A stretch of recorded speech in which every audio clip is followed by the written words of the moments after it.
시편 32편 1절 2절 말씀 우리 함께 봉독하겠습니다.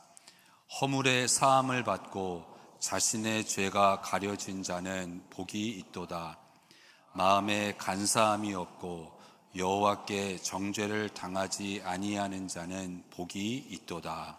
아멘. 네, 모두 자리에 앉으시겠습니다.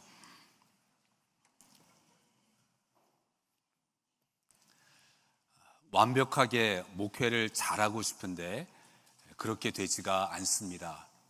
목사로서 늘 부족함이 있고 허물이 있고 실수를 하게 됩니다. 아마 모든 목사들은 한 번쯤은 이러한 생각을 했을 것 같습니다. 내가 섬기고 있는 교회에 가장 큰 걸림돌은 목사인 나다.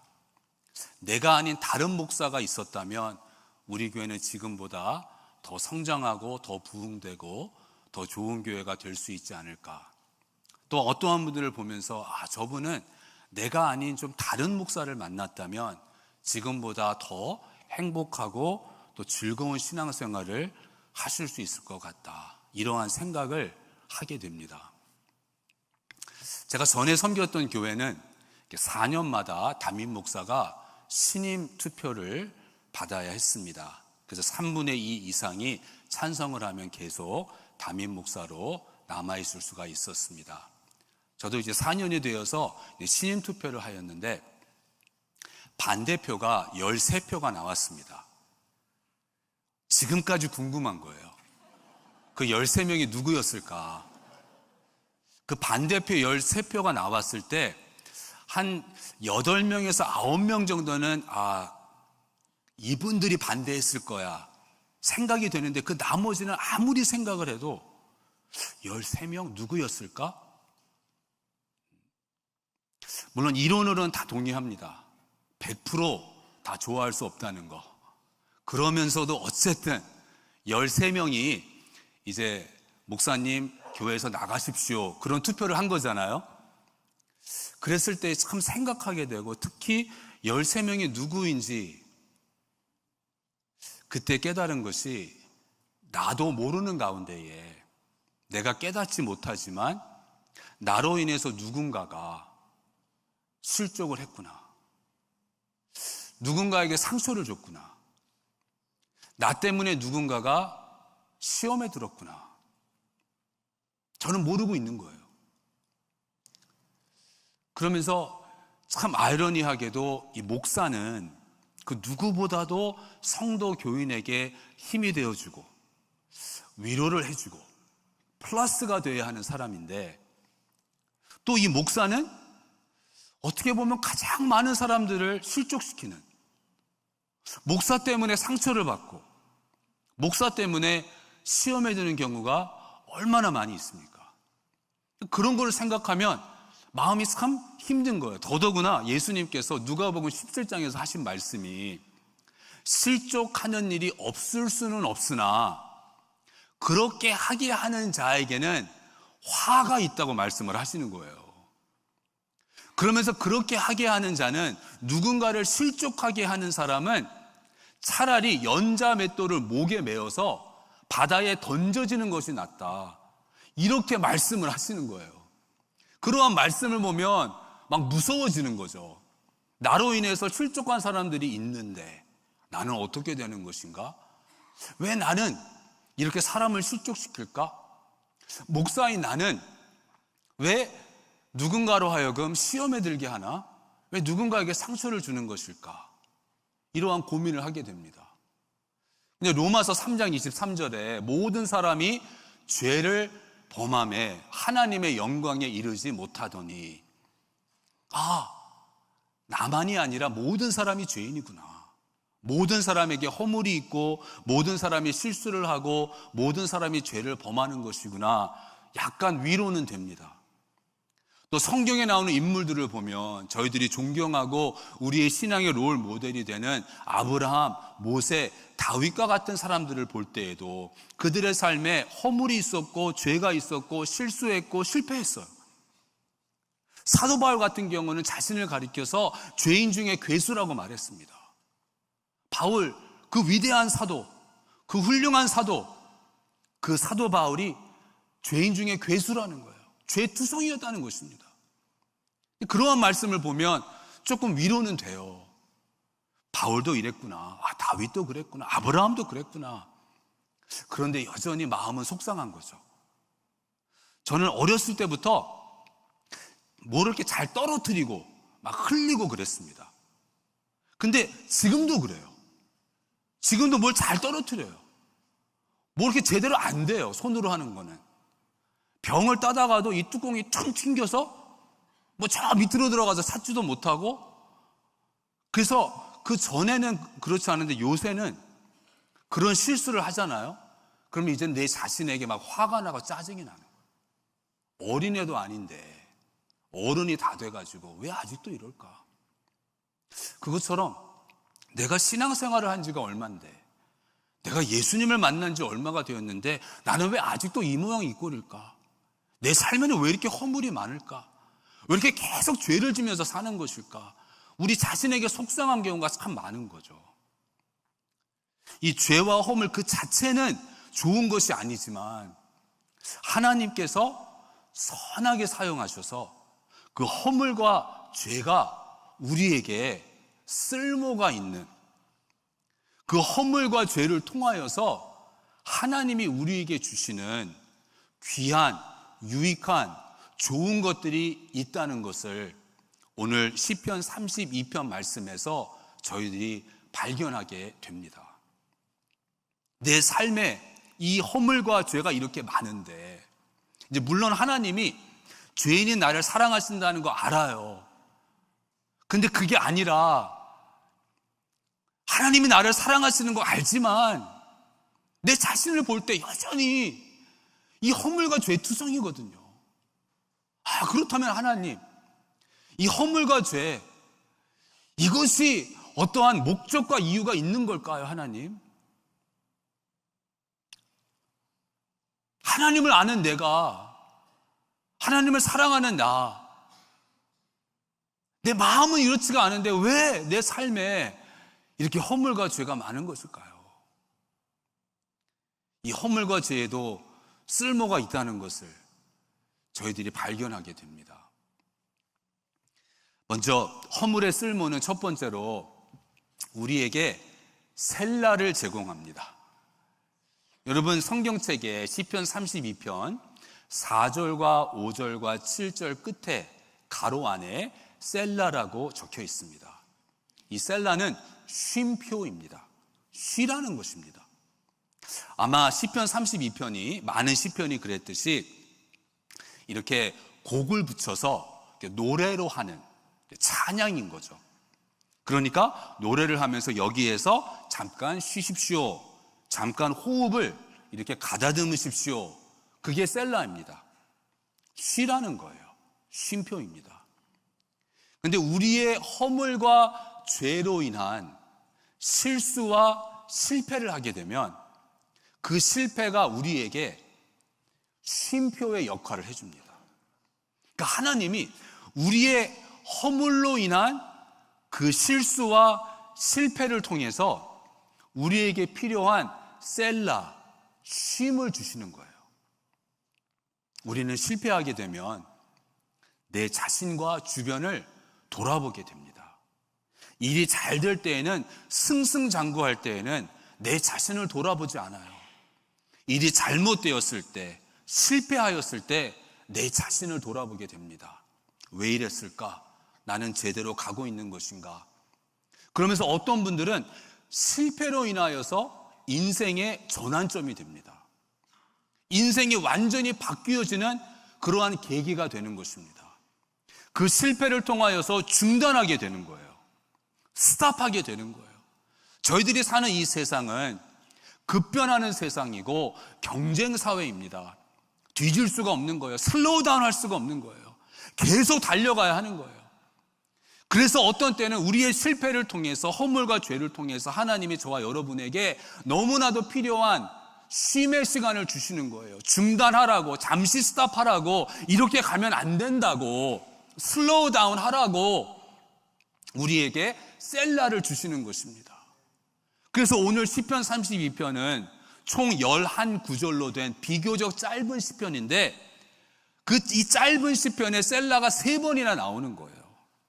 거의 4구절을 읽고 쉬었다가 4구절을 읽고 또 쉬었다가 쉬어가라는 것입니다.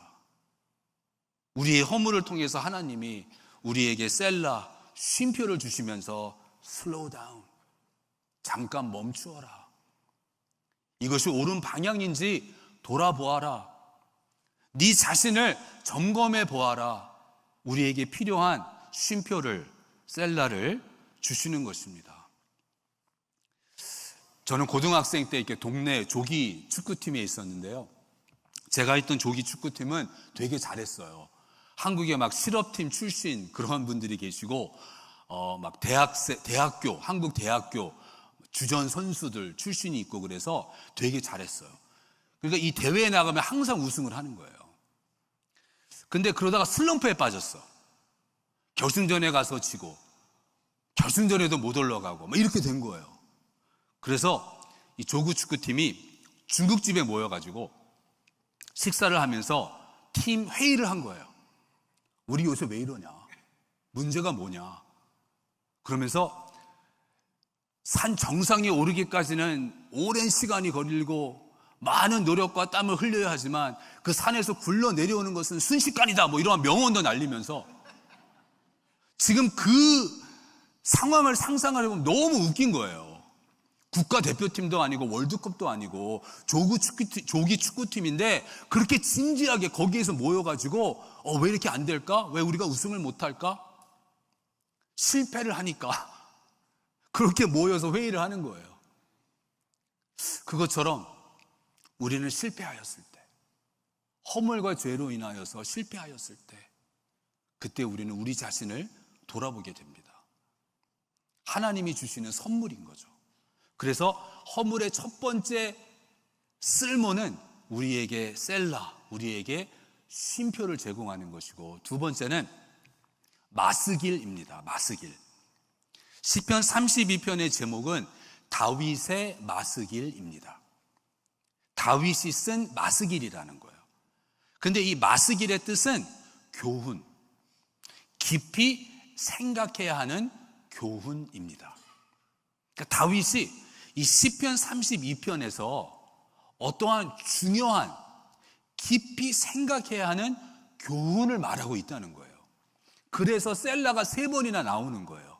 서두르지 말고 천천히 곰곰이 생각하면서 묵상하라는 거죠. 중요한 교훈이니까 깊이 생각해야 되는, 놓쳐서는 안 되는 교훈이기 때문에 이것이 마스길입니다. 그런데 다윗은 어떻게 이러한 마스길을 쓰게 되었을까요? 깊이 생각해야 되는 교훈을 쓰게 되었을까요? 다윗이 밧세바와 간음을 하고 또 밧세바의 남편 우리아도 최전방에 보내서 죽게 합니다. 죄를 범했어요. 하나님이 나단 선지자를 보내셔서 다윗을 책망하시고 죄를 깨닫게 하세요. 그래서 다윗이 하나님 앞에서 철저하게 회개를 합니다. 그 회개한 내용이 시편 51편에 기록되어 있습니다. 근데 그 시편 51편에서 13절에서 다윗이 이러한 말을 합니다. 그리하면 내가 범죄자에게 주의 도를 가르치리니 죄인들이 주께 돌아오리이다. 앞으로는 내가 나같이 범죄하는 자들에게 주의 도를 가르치겠습니다. 다윗이 이렇게 말을 합니다. 그래서 시편 32편에서 다윗이 시편 51편에서 하나님께 서원한 것처럼 이제 자신과 같이 죄를 범하는 사람들에게 주의 도가 무엇인지, 특히 죄를 범하는 자들에게 하나님의 길, 하나님의 뜻, 하나님이 행하신 일이 무엇인지를 지금 가르쳐 주고 있는 거예요. 그 교훈, 그 마스길인 것입니다. 그러니까 다윗은 자신의 죄를 통해서 죄를 범하고 난 후에 특히 하나님께서 다윗에게 어떻게 대해 주셨는가, 그 사건을 통해서 아주 중요한 마스길, 교훈을 얻었던 것입니다.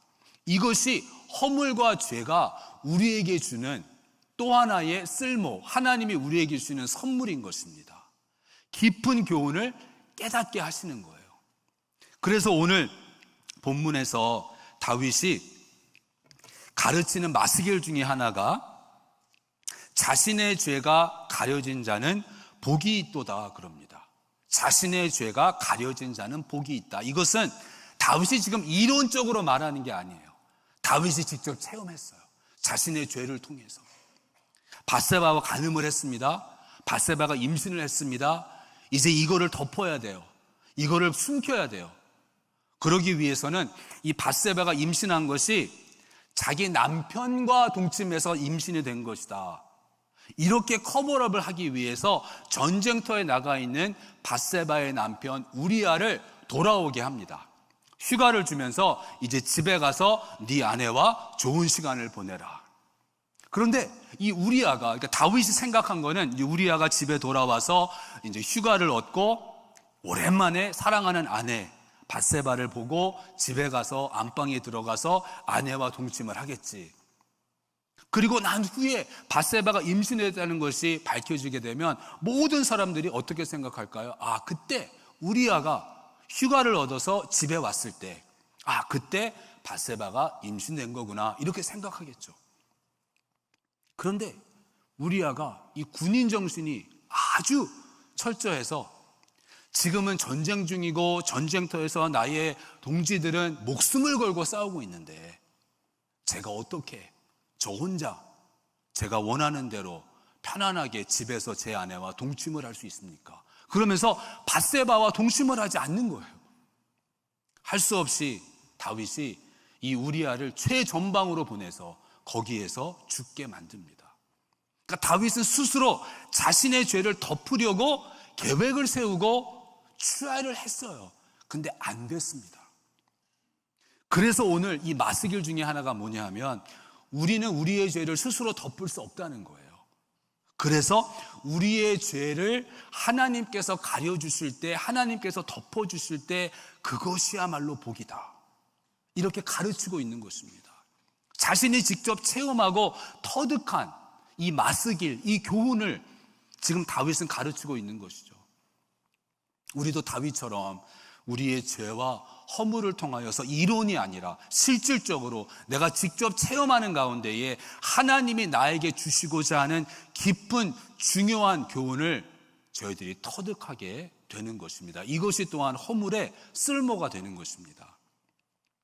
성 어거스틴이 가장 좋아했던 시편이 바로 시편 32편이라고 합니다.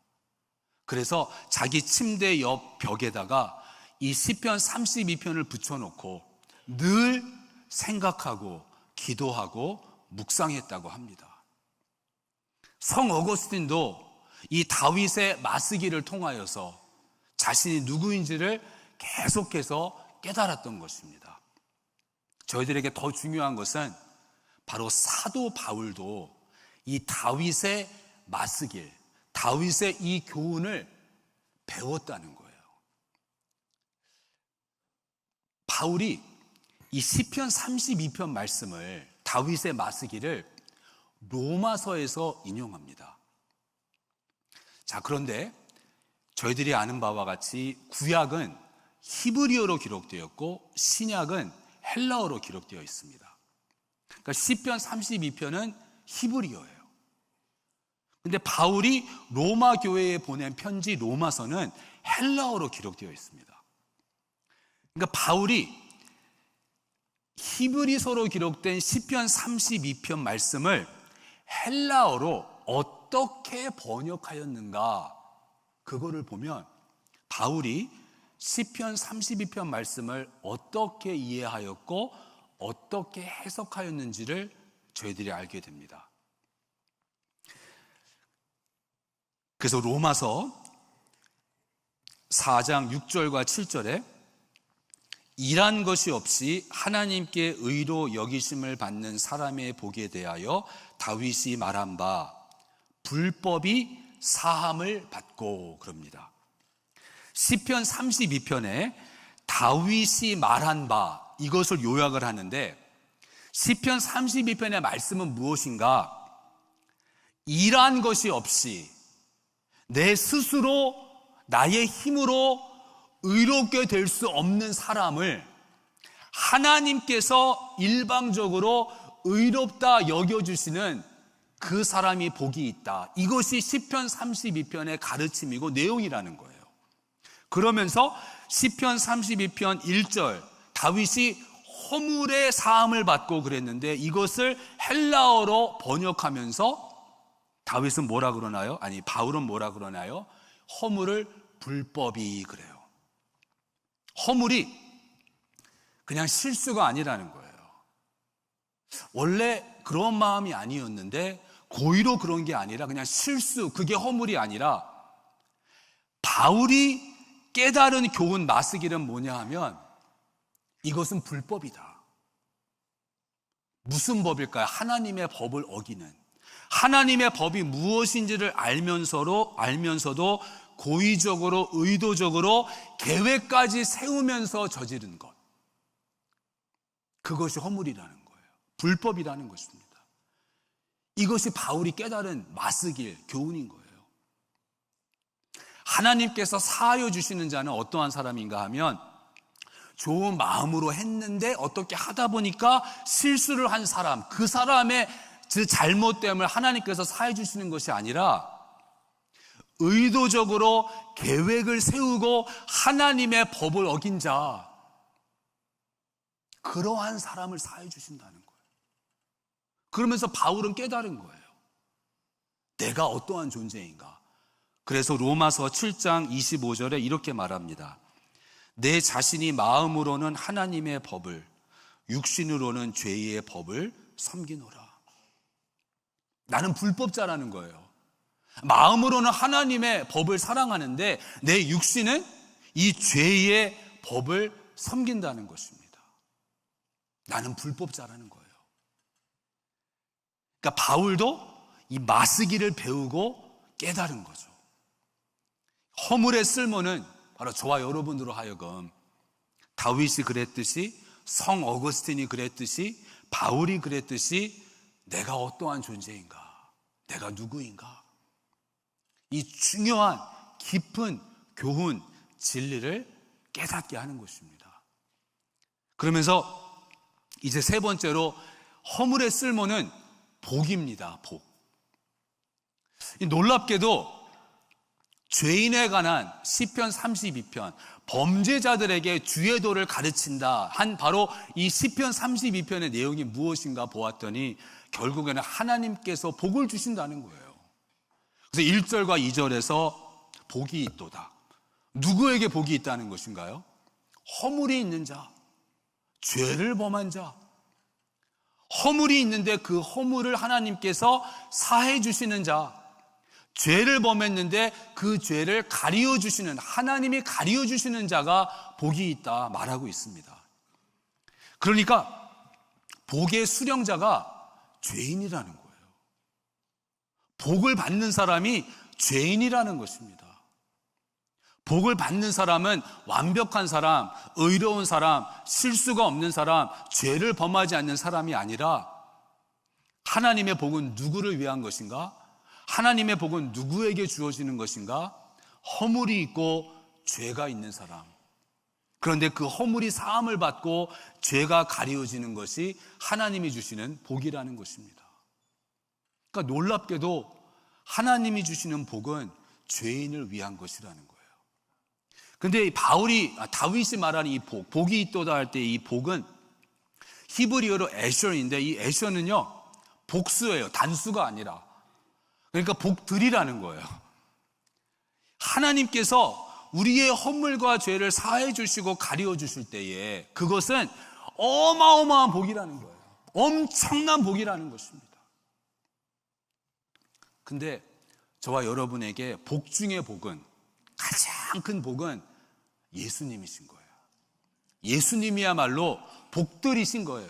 복수가 되시는 거예요. 차고 넘치는, 부족함이 없는, 간신히 겨우가 아니라 넉넉한, 충분한, 내 잔이 넘치나이다. 하나님이 그냥 쏟아 부어주시는, 바로 그게 예수님이신 거예요. 근데 복 중에 복이 되시는 예수님이 왜 이 세상에 오셨는가? 누구를 위해서 이 세상에 오셨는가? 누구를 위해서 이 세상에 오셨나요? 마태복음 9장 12절에 건강한 자에게는 의사가 쓸데없고 병든 자에게라야 쓸데있느니라. 병자를 위해서 오셨다는 거예요. 복 중에 복이 되시는 예수님은 건강한 사람을 위해서 오지 아니하시고 병든 자를 위해서 오셨습니다. 저와 여러분이 병든 자죠. 저와 여러분은 허물과 죄로 인하여서 영적으로 병든 자들입니다. 상처투성인 거예요. 저희를 위해서 예수님이 오신 거예요.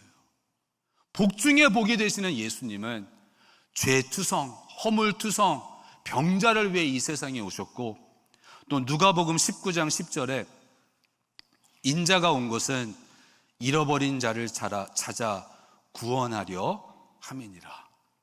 예수님이 세상에 오신 것은 잃어버린 자를 찾아 구원하시기 위해서, 구원이 필요한 자를 위해서, 구원이 필요하다는 것은 무엇인가를 잘못했다는 것입니다.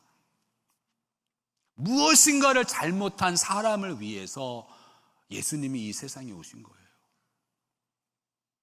내 삶에 있는 허물과 죄 참 속상해요. 그런데 하나님께서 선하게 사용하셔서 그 허물을 통하여서 우리에게 필요한 쉼표를 주시고, 또한 우리가 반드시 깨달아야 하는 깊은 중요한 교훈을 가르쳐 주시고, 그리고 내가 얼마나 복을 받은 사람인지, 실수투성인 내가 얼마나 복받은 사람인가, 내가 얼마나 행복한 사람인가, 이것을 깨닫게 해주십니다. 우리 신명기 33장 29절 말씀, 우리 또 찬양팀 준비해 주시고요. 신명기 33장 29절 말씀을 우리 다 함께 읽겠습니다. 이스라엘이여, 너는 행복한 사람이로다. 여호와의 구원을 너같이 얻은 백성이 누구냐. 아멘. 모세를 통해서 하나님이 이스라엘 백성에게 하시는 말씀인 거예요. 너희는 행복하다. 저와 여러분은 행복한 사람이 되는 줄로 믿습니다. 우리가 완벽해서가 아니죠. 죄가 없어서가 아니죠. 허물이 없어서가 아니죠. 허물과 죄가 있는데 하나님의 구원이 있기 때문에 저와 여러분은 복받은 사람, 우리는 행복한 사람이 되는 것입니다. 우리 함께 찬양할 텐데요, 여러분, 저희들은 삶을 살아가면서 어떤 때는 이유와 목적을 알 수 없는 그러한 일들을 접할 때가 있습니다. 내 삶에는 허물과 죄를 보면서도 왜 이럴까? 나는 왜 이럴까? 속상할 때가 있죠. 근데 그럴 때 오늘 우리들이 찬양하는 것처럼 예수님이 이유신 거예요. 예수님이 내 삶의 전부가 되시고 내 삶의 모든 이유가 되시는 줄로 믿습니다. 그래서 우리 그 주님께 나아가며 우리의 죄를 회개하며 또 우리의 죄를 주님께 맡기며 허물 많은 나를 이렇게 사랑해 주심을 감사합니다. 우리 고백하는 마음으로 함께 찬양하겠습니다.